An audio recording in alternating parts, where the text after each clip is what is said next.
Hi guys! Welcome dito sa Seoul, South Korea. Iba na naman yung setup natin because nandito pa kami sa aming room dito sa Iksundong area sa Seoul, South Korea. And yes, this is our first time here kaya we're so happy to be here. We are so happy! Welcome kayo dito sa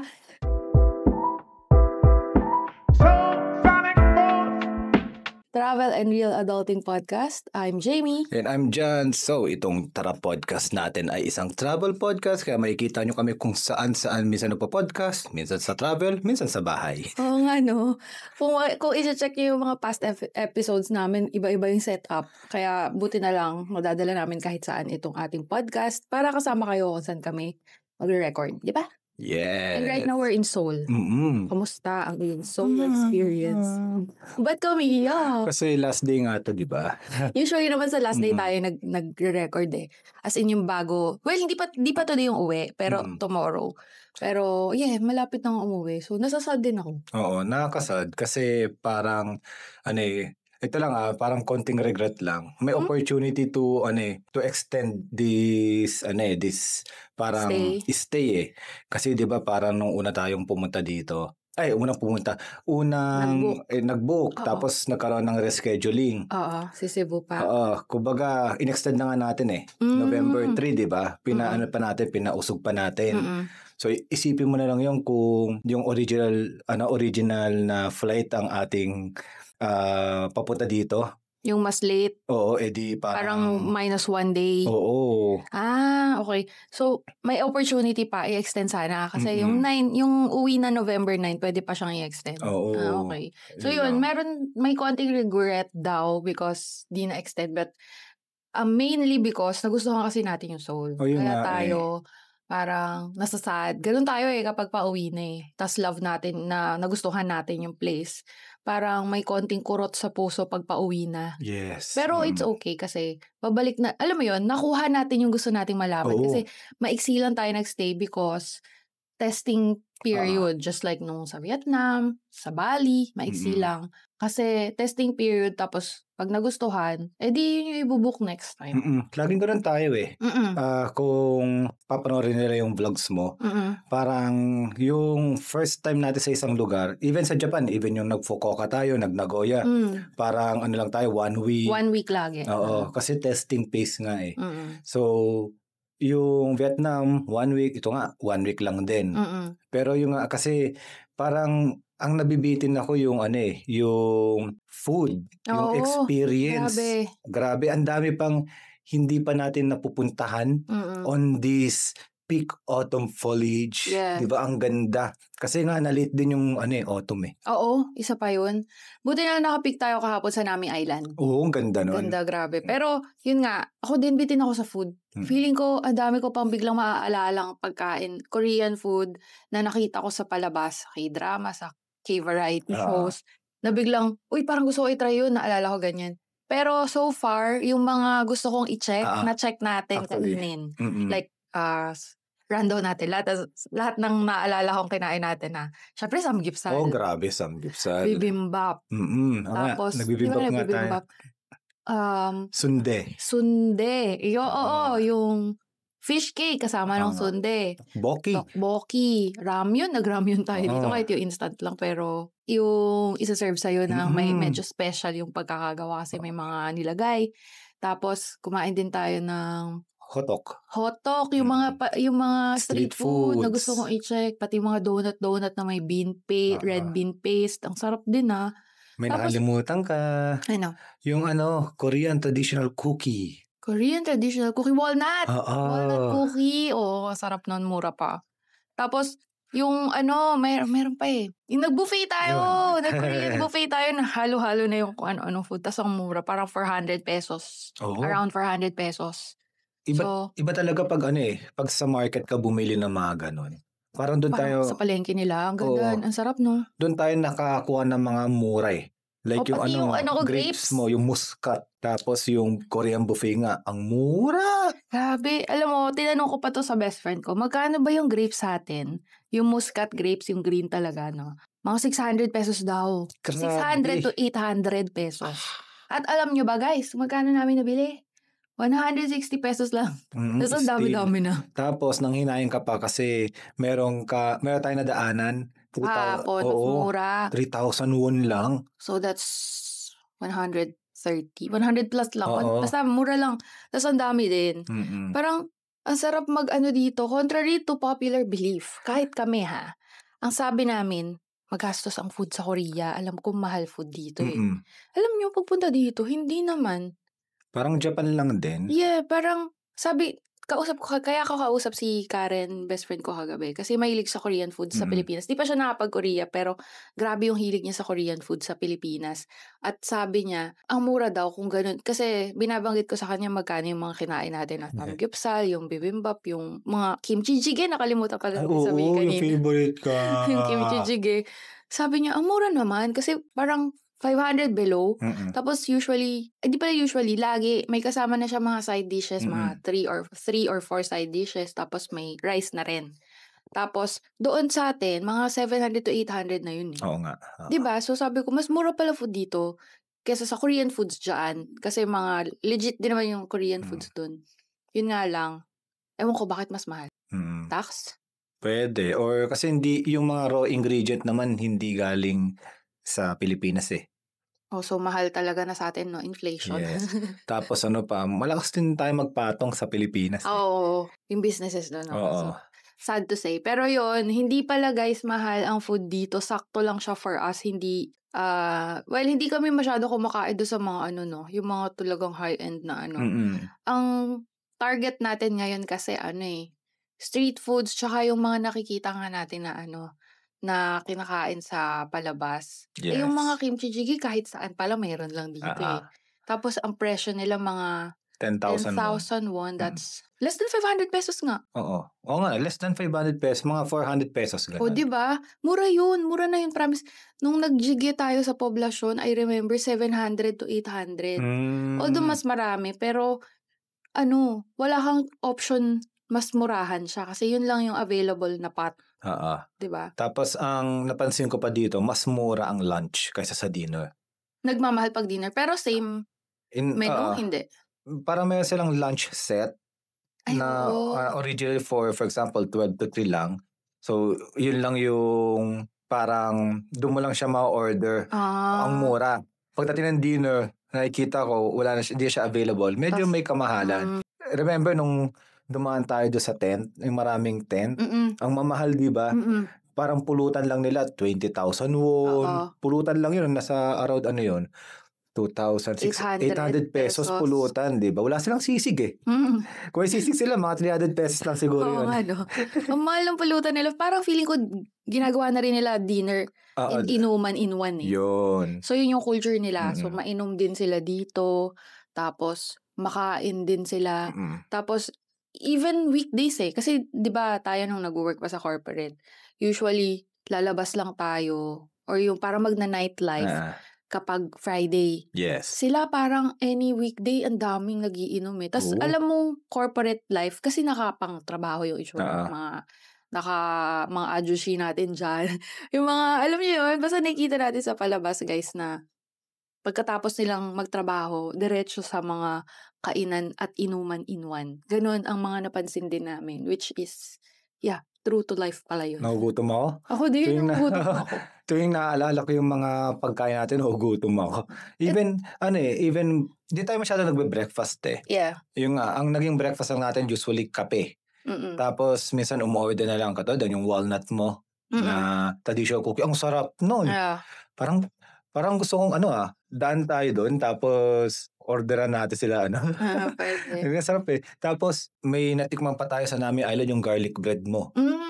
Di ba? Yung mga Garlic bread nila. bread, yes. Parang din sila kahit na mayroon silang Korean traditional food culture, meron din silang parang para sa akin cafe culture. Cafe culture. Ang daming kapihan dito. Totoo. Tsaka alam nyo, sobrang lang, chill lang nila din dito. Like, sila, pali-pali culture, yung mabilisan, kailangan. Dance. Pali-pali culture. Morning Ganon, mabilisan. Parang, pero wala naman yung tipong parang rude so far sa amin na. Yung itutulak ka kasi nagmamadali siya. Hindi Meron nga ring iba-iba rin sila. Meron din Korean na mabagal maglakad. Parang gusto nga namin kami yung mag-overtake. Meron din naman talaga nagmamadali. Pero walang tulakan so far. Wala naman. Wala. Nababangga. Gano'n. Tsaka speaking of people na tayo, nagulat ako kasi very, very warm. Gato lang. Ganon. Ay, oo. Ako din. Very, very warm sila. Kasi, very, very warm. O, diba? Gumana ko na ano yung pang thumbnail? Okay. Very warm nga ang very mga warm. Korean. Kasi contrary to popular belief na naman, is parang, ayun nga, masusungit. May discrimination. Wala akong natanggap from our hotel na feeling ko nga, kaya nahihiya mag-request Kasi baka sungitan ako, baliktad. Kumbaga, may mga lapses sila. Yeah. Pero, ine-explain nila ng maayos sa'yo For example, yung replacement ng towel dito. Oo. Diba? Kumbaga, tataka ako, bakit yung mga towel na re-replace dito is maliliit? Maliliit na towels. Ayun pala, sabi ko nga, can I request big towel? Big towel nga kasi hindi bat towel ang tawag Okay. Big towel. Magigets naman nila Hindi, siya nagsabi. Siya, okay. Big towel. Hindi niya nag-guess yung bat towel. Big. Okay, the big one. Tapos, yung nga, kukuha na siya, tapos sa elevator kami, nag-usap kami. Because we Koreans doesn't use that often. Yung big towel. We only use the small. But I will take note. Every day, I will put the big towel on the lagayan. Nagtagalog siya, on the lagayan. Joke lang. Gets. Kumbaga, ganun sila. Mag-adjust sila. Oo. Tsaka, hindi lang dito sa hotel yung warmth Even sa mga kainan. Pag hindi namin alam kung paano, pag alam nilang mukhang tanga, tsaka... Oo, feeling ko nga na nila, kunyari yung mga street vendors, kasi bumibili talaga tayo street foods. Parang hindi natin alam kung anong kukunin muna, ganyan. I-explain nila in Korean, syempre hindi namin maintindihan. Tapos magigas na nila na okay, hindi niya maintindihan. Mag-extra mile pa silang ituro. Pero yung pagturo nila is hindi mukhang naiinis Oo, yun nakangiti pa, tapos parang basta alam mong okay lang sa kanila na tulungan ka, gano'n. Dalawa lang yun Either okay lang sa kanila or natatawa siya kasi mukha tayong tanga. Oo, isa pa yung feeling ko natatawa din sila deep inside na ano ba ito, ba't hindi alam? Pero syempre, hindi naman lahat alam agad, di ba? As a first timer. Iyon, marami kaming hindi alam kung ano. Lalo na yung fish cake. Yes. 'Di ba, nakatusok 'yon. Basta hindi ko alam kung paano siya ilalagay dun sa sa maliit na cup. Yeah. Tinuro niya, nakuha ko. Tapos basta hindi ko naramdaman na naiinis siya sa pagtuturo, yung matanda. Si Ajushi, medyo mukhang matanda na siya ng. Tapos yun, sa donuts, sa street food, ganun din, tuturo nila kung although hindi nila itatry mag-English, yung iba kasi baka hindi talaga marunong, which is okay lang. Pero mag-a-action na lang. So mag-a-extra mile sa ganun, lalapitan ka. Tapos sa Korean buffet, mukha sila masusungit nun mukhang masungit. Kaya nakakatakot, parang nakaka-intimidate na pumasok. Yeah. Tapos sinabi nung Korea, di ko maintindihan Tapos nandun na, tinawag niya yung parang anak niya Tapos doon nag-explain, 10,000 yen. Marunong mag-English yung anak Tapos hindi pa nga tayo nagkaintindihan Kala ko, pay later Ako Tapos din ako. biglang in-explain niya. Hindi naman siya nainis. Go! Kasi alam ko sa ibang culture Ganun parang mainis. Mapapahiya Go! Papahiyain ka. Hindi parang, excuse me, you pay first. Ganun. Tapos, explain naman nila. Dun tayo medyo natatakot dito, di ba? Na baka may mga ganong rude. So far, wala guys. Wala. Talagang, mukha lang talaga silang intimidating tsaka masungit. Pero pag, eto na, yung hands-on experience na, pumunta ka na dyan, bumibili ka or umu-order, tutulungan kayo. Di lang yun. Yung customer nun sa Korean buffet, di ba? Kinuhanan pa ako ng tissue. Kasi nakita niya, ito, very sila, attentive. Yun, even customer lang yun pero most of the time, ang sinasabi naming attentive yung mga nagsaserve, like yung cashier, yung staff, ganyan. Parang pag nakita nilang may kailangan ka, ibibigay na lang. Katulad nun yung customer nakita kang naghahanap ka ng tissue kasi may dumi yung kamay. Imbes na ituro niya, parang, tas siya kumuha, tas binigyan ka na lang ng tissue. Nagulat ako eh. Kumakain pa yun guys ha. Kumbaga, tagasarap pa ng kain niya ng ano eh. Ng kung ano man yun eh. Tas biglang nakita niya ako parang nag-i-struggle na nasa yung tissue. Oo. Ganon. Ganon sila. Babae yun. Si Ajuma naman. Ano sila, basta parang attentive nga. Kapag nakita nila, uy, may kailangan to, sige, tulungan ko na, ganun. Pero wala sa itsura na mukha silang matulungin.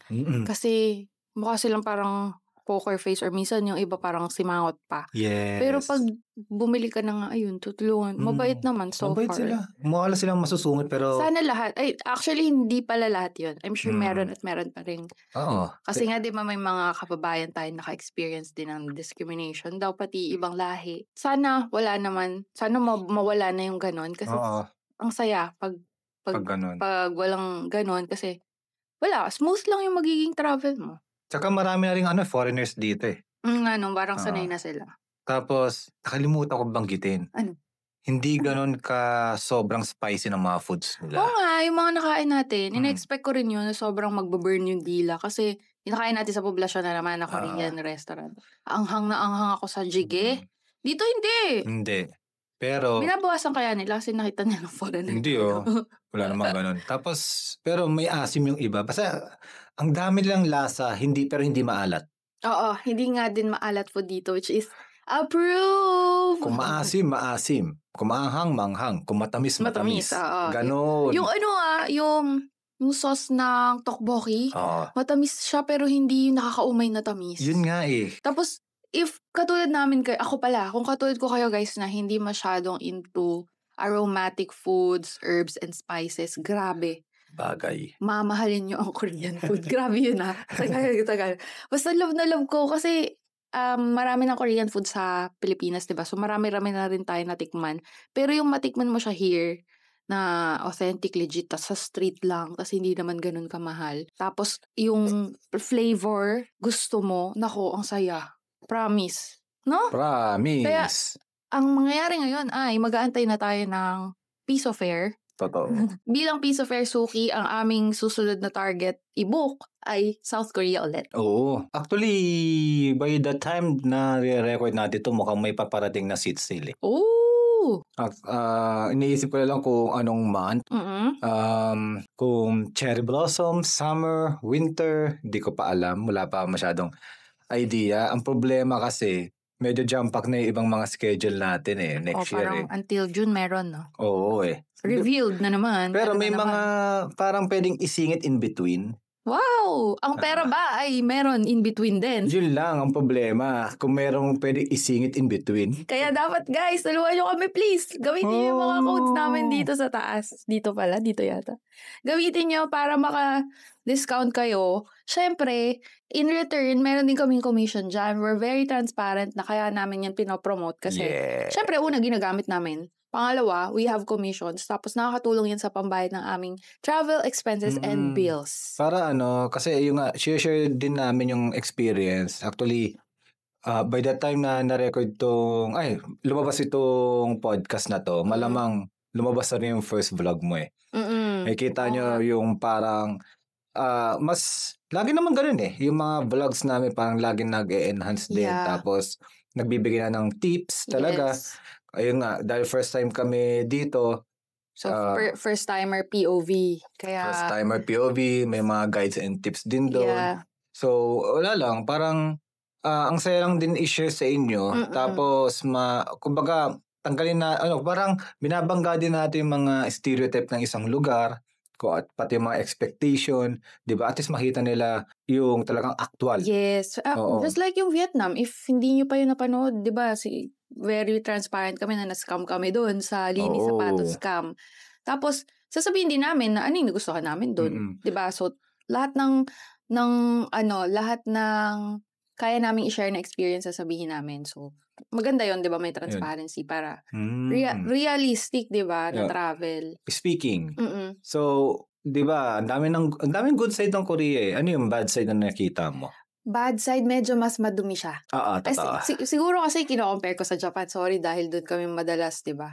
Mas madumi yung streets, pero hindi yung dumi na tipong di ka naman makakalakad. Maluwag naman ang kanilang mga Sidewalks, however, may konting dumi. At saka, ang dami ko nakakasalubong na dumudura. Oo nga lagi mong binabanggit sa akin yan Oo, very particular ako dun. Ayoko talaga ng dumudura Kahit sa Pilipinas, visit na visit ako pag may nakakasalubong ako or may nakita ako sa floor na alam mo dura. Meron din dito. Ngayon, di ba? Sabi sa inyo, you're so honest, di ba? Tapos, nabanggit nga natin very attentive sila. Pero yung hindi sila automatic para sa akin. Unlike, di ba nako-compare natin sa Japan kasi, na parang nandyan na lahat Oo. Very common sense. Ganda talaga yung common sense. For example, sa konbini, laging, fukore desu ka? Tatanong nila, do you need plastic bag? Or sa Pilipinas naman, automatic nilalagay. Dito, wala. Parang pagkatapos mag-receive, pagbayad ka, tapos parang ako di naman. Di napapansin. Parang, magpa-plastic bag? Okay. Buti na lang, sa tuwing bibili tayo, maliliit konti lang. So konti parang, lang. Okay, sige, kunin ko na nga. Kasi parang yun pala talaga. Yun yung common, yun yung normal, na wala talagang plastic ibibigay. Sa mga convenience Baka store. unless mag-ask ka. Tapos, yung mga plastic nila dito, laging black nakikita ko. Para tuloy may dala-dala kang basurahan. Di ba sa atin guys, ang basurahan natin kulay black. Yung dito, yung first day namin, bumili tayo ng, ano ba binili natin nun? So, may binili tayo somewhere, nilagay sa plastic bag. Damit kaya ba? Plastic bag na itim. Medyo nagtatawanan kami kasi parang basurahan talaga yung, di ba? Kasi nasanay tayo yung nilagyan natin ng basurahan. Bumili ka ng muscat. Oo, muscat grapes. Dalawa ng plastic, itim. Yun. Pero hindi naman bad yun, no? Wala. Ano lang, yun lang isa sa napansin. Yun pa ba? May bad ka pa ba? Wala. Actually, so far, wala naman ng experience. Ay, meron pala. Mosquito in autumn. Oo, malamok. May nagkalamok nung isang gabi dito sa kwarto namin kasi itong room namin is very Korean, traditional. Oo, traditional Korean room. Tapos, pagka-autumn, hindi nila pinapa-on yung aircon. So, ang ginawa namin, okay, sunod tayo. Malamig naman, masarap din naman yung autumn breeze. Sarap. Binuksan namin yung bintana. Kaso, on the third night, naging malamok, nagsipasukan yung lamok. So, napuyat kami at nagkaroon ako ng mga kagat-kagat ng lamok. But, yun nga. Yung nga sinasabi ko, napakabait nila. So, ayun nga, parang hindi man nireklamo. In-inform ko na pwede bang buksan yung aircon kasi nilamok kami. Sorry sila ng sorry. Tapos yun nga, binigay sa amin yung remote ng aircon. Buti hindi siya centralized So, pwede naman palang buksan. Pwede palang buksan. Tapos, nagulat ako, meron na kaming mosquito repellent. Oo. Yung sinasaksak sa outlet tapos magre-repel. Basta, hindi siya, wala siyang amoy no? Wala. Basta parang basta maliit na machine for killing mosquito siguro yun. So, diba? So, nag-extra mile ulit sila. Basta, mag-request ka lang. Ang daming extra mile dito pa nag-request ka. Yun lang. Pero hindi nga sila automatic. Kumbaga, you have to tell them. Or request nga. Parang ganun sila. Even sa mga kainan, ganun. Feeling ko nga, unlimited yung mga side dish. Di lang tayo nag-initiate na Mukhang ganun nga. Hindi sila automatic. Pero once you say what you need, talagang ibibigay nila. Kumbaga, Korea is an extroverted Japan. Wow. You need to speak. Unlike sa Japan, kahit di ka na magsalita, halos automatic. Kaya may adjustment tayo dito, pero hindi totally super adjustment. Kasi sila naman ay very disciplined, pero maluwag. Medyo ganun hindi ganun ka-strict dito. When ito sa street, ito, very good example. Sa Japan, di ba, pag naka-stop, kahit mga 3 steps lang yan, stop ka talaga. Dito guys, locals talaga kasi ma-observe namin, tapos yun yung gagayahin namin na locals. Tatawid sila. Tawid-tawid lang. Basta walang sasakyan na dadaan or malayo pa yung sasakyan na dadaan. Kahit naka-stop, medyo tumatawid sila. And kahit wala sa pedestrian, tumatawid-tawid. Tapos may mga... Hindi sila strict. May mga medyo may ingay din, like yung mga convenience store na may patugtog ng malakas sa labas. Oo. So, basta, mas very lively Japan. Yes, sorry kung medyo sa Japan namin kino-compare. Kasi nga, so again, dun kami madalas mag-travel. Pero yung comparison naman is not to parang i-weigh, yung mas maganda, mas pangit. Just, basis lang ba? Basis lang. Guys, ganun lang yun, ha? Mahirap naman kung sa Pilipinas natin i-compare, di ba? Doon na lang. Ayoko na lang mag-talk pag ganon. Kasi transportation system na lang. Ay, grabe. Ganda rin ng train and bus. Grabe yung Yan. bus dito. Kaya pala mas gusto ng iba yung mag-bus-bus dito. Yes. Before we end this, kung pupunta kayo ng South Korea, mag-download pala kayo ng Naver Map. Kasi very helpful siya sa transportation system dito. At yung Google Maps, walang kwenta dito. Ay, grabe. Totoo pala yun. So, thank you for listening and watching or kung ano man ginagawa nyo sa aming Tara Podcast. See you again next week.